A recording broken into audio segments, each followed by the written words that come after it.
तो अब देखें, हसन के ऊपर है, मीर के ऊपर है, जिसको गेंद मिलता है, साजिद को गेंद मिलता है या नहीं मिलता है, तो ये परफॉर्म करें, पाकिस्तान के लिए विकेटें लें, लेकिन ऑस्ट्रेलिया को हराना इतना आसान होगा नहीं।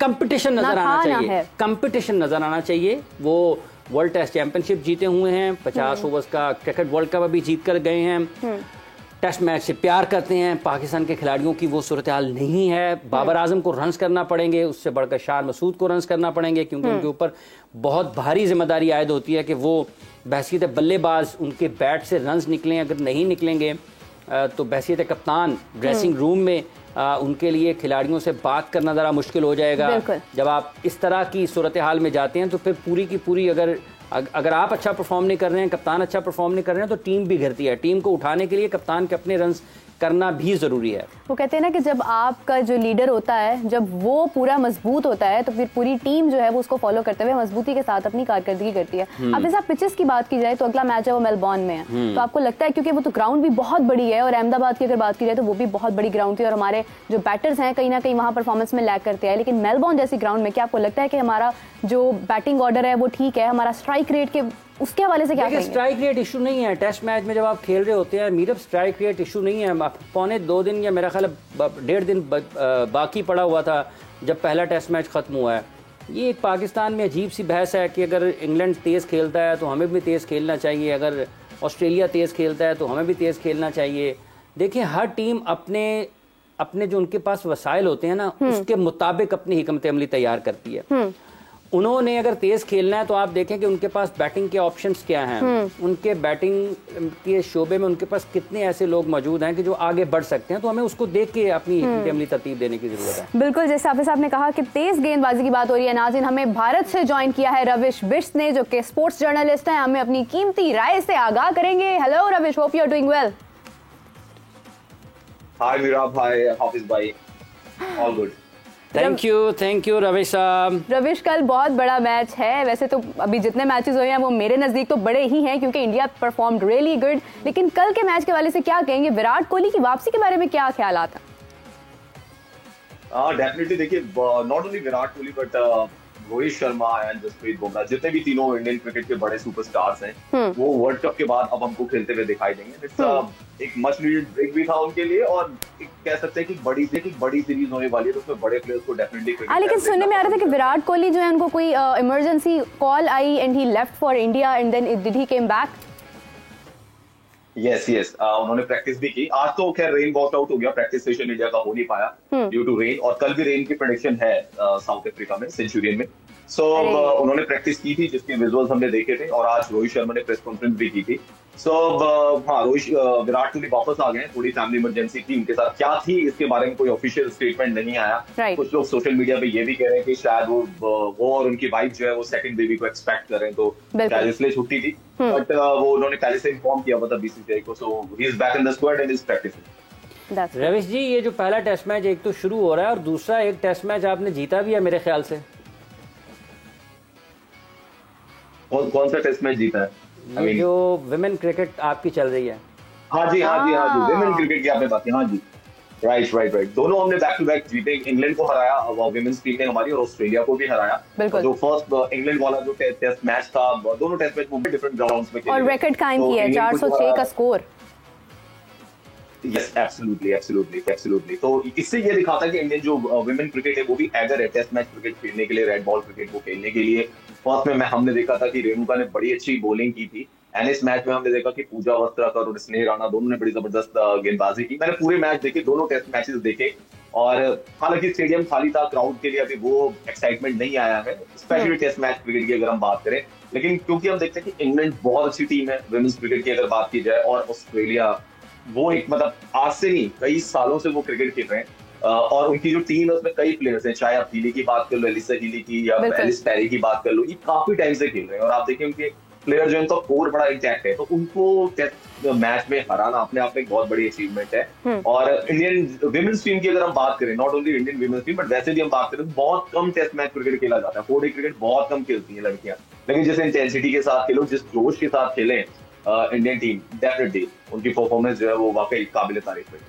पांड्या की क्या इत्तलात हैं रविश, उनकी फिटनेस के हवाले से, उनकी वापसी के हवाले से? हार्दिक पांड्या के बारे में कहा जा रहा है, क्योंकि इस सीरीज के बाद इंडिया को अफगानिस्तान के खिलाफ 3 T20 मैचेस की सीरीज खेलनी है, जो कि स्टार्ट होगी 11 जनवरी से। तो हार्दिक पांड्या की उसके लिए अनअवेलेबिलिटी है, वो फिट नहीं है और वो इस सीरीज में पार्टिसिपेट नहीं कर पाएंगे। अब यहाँ पे बहुत बड़ा डाउट ये भी उठा है, उनको हाल ही में मुंबई इंडियंस ने अपना कैप्टन बनाया रोहित शर्मा को हटाकर। तो ये भी कहा जा रहा है कि शायद IPL 2024 पे भी उनकी अवेलेबिलिटी ना हो पाए, तो ये बहुत बड़ा कंसर्न हो जाएगा इनफैक्ट मुंबई इंडियंस के लिए भी। इन्होंने कैप्टनसी चेंज की, हार्दिक पांड्या को लेकर आए गुजरात टाइटंस से, मुंबई इंडियंस के लिए एक बड़ी डील साइन की, 15 करोड़ रुपए की डील साइन की। लेकिन अगर उनकी अवेलेबिलिटी नहीं हो पाती है तो ये उनके लिए भी बहुत बड़ा कंसर्न हो जाएगा कि फिर कप्तानी किसको दी जाए। तो अभी उनकी फिटनेस दुरुस्त नहीं है। ठीक है, बहुत बहुत शुक्रिया रविश आपका। अच्छा जी, साहब अभी भी अब जैसे ये बात कर रहे थे कि मतलब रोहित शर्मा की कैप्टेंसी पे बात करें, जबकि उनकी कैप्टेंसी वर्ल्ड कप में भी बहुत अच्छी रही है, लेकिन इंडियन प्लेयर्स की जानिब से ये बात मुझे हमेशा से बहुत हिट करती है कि वो अपनी विनिंग की बात करते हैं, वो परफॉर्मेंस को एक तरफ रखे ना। अब जैसे वर्ल्ड कप में अगर वो आखिरी मैच नहीं जीते हैं, उनके लिए वही मैच अहम है, बाकी सब मैचेस जो जीते हैं वो एक तरफ। देखिए, एक तो उनकी टेस्ट सीरीज का आगाज हो रहा है ना ऑस्ट्रेलिया के साउथ अफ्रीका के खिलाफ। बिल्कुल वो प्रॉपर क्रिकेट को क्रिकेट की तरह से खेलते हैं हर फॉर्मेट में। आप देखें कि उनकी विमेन क्रिकेट कितनी ऊपर जा रही है। जब आप टेस्ट मैचेस खेलना शुरू कर दे आपकी विमेन टीम और फिर जीतना भी शुरू कर दे, जैसा कि अभी रविश बता रहे थे कि इंग्लैंड और ऑस्ट्रेलिया के माबैन के खिलाफ जो उन्होंने मैचेस खेले उसमें अपनी विमेन टीम की कारकर्दगी, तो ये आपको ये बताता है कि बुनियादी तौर पर आपकी प्रोग्रेस क्या है, आप किन खतूत पर काम कर रहे हैं। जब आप अपनी क्रिकेट को देख रहे हैं तो वो देखें उनकी तरजीह जो है रेड बॉल क्रिकेट है, और वहीं से वो अपनी जो शॉर्टर फॉर्मेट है उसके लिए खिलाड़ियों को निकालने की और उनको तैयार करने की कोशिश करते हैं। अब यहाँ से वो T20 वनडे वर्ल्ड कप खेल के गए, उनके टॉप क्रिकेटर्स ने आराम किया और उसके साथ अब उसके बाद जब वो टेस्ट क्रिकेट में आए हैं तो आप देखें उनके नुमायां खिलाड़ी जितने भी हैं सब के सब वापस टीम में आ गए हैं। शादाब खान कहीं बात कर रहे थे कि पाकिस्तान में खिलाड़ी इसलिए अनफिट हो रहे हैं कि शायद उनको वर्कलोड है। तो जनाब वर्कलोड आप कह देना खिलाड़ी अपने मुंह से भी यार कि मैं आराम करना चाहता हूँ। चंद दिन पहले ईशान किशान का सुना था ना आपने। तो जब आपके पास मौका होता है या जब आपको कहा जाता है कि आप आराम कर लें, उस वक्त तो आप करते नहीं हैं। फिर आप ये क्यों कहते हैं कि हमें ज्यादा क्रिकेट खेलने को पड़ती है या ज्यादा क्रिकेट खेलने से अनफिट हो रहे हैं। कहीं ना कहीं खिलाड़ी खुद भी तो कहता है ना कि मैंने बाहर बैठना है, मुझे कुछ आराम की जरूरत है। ये कहना कि बिल्कुल वर्कलोड है, वो ज्यादा खेल गए हैं इस वजह से अनफिट हो गए हैं, तो ये इनको खुद भी तो देखने की जरूरत है ना। हर चीज दूसरों के ऊपर तो नहीं डाली जा सकती ना जी। बिल्कुल जी, आफिस साहब ने जैसे अपना तज्जिया दिया, मेरे ख्याल से हमें माजिद भट्टी साहब ने अभी ज्वाइन किया है जो बेहतरीन तज्जिया रखते हैं। अस्सलाम वालेकुम। जी वालेकुम अस्सलाम। माजिद साहब, उम्मीद है आप खैरियत से होंगे। जी अल्हम्दुलिल्लाह, अब तक बिल्कुल खैरियत। बटी भाई, ये सरफराज को ड्रॉप किया है पहले टेस्ट मैच के बाद और रिजवान को जो उनको शान मसूद ये कहते हैं कि हमने आराम दिया है। सिलेक्शन कमेटी ने हारिस को ड्रॉप किया और कहते हैं कि हमने आराम उनको करने का मौका दिया है। आपको लगता है कि ये आराम का मौका दिया है? और अगर सिर्फ कारकर्दगी की बुनियाद पर किया जाए तो क्या सिर्फ सरफराज की ही कारकर्दगी खराब थी? क्या सरफराज या और लोग फिर ये सवाल कर सकते हैं भी टीम डायरेक्टर अच्छी प्लानिंग नहीं कर पाए तो फिर उनको भी बदल दें एक मैच के लिए? देखिए हाफिज साहब, आपने और मैंने बहुत सारे पाकिस्तान क्रिकेट के उरूजो जवाल देखे हैं।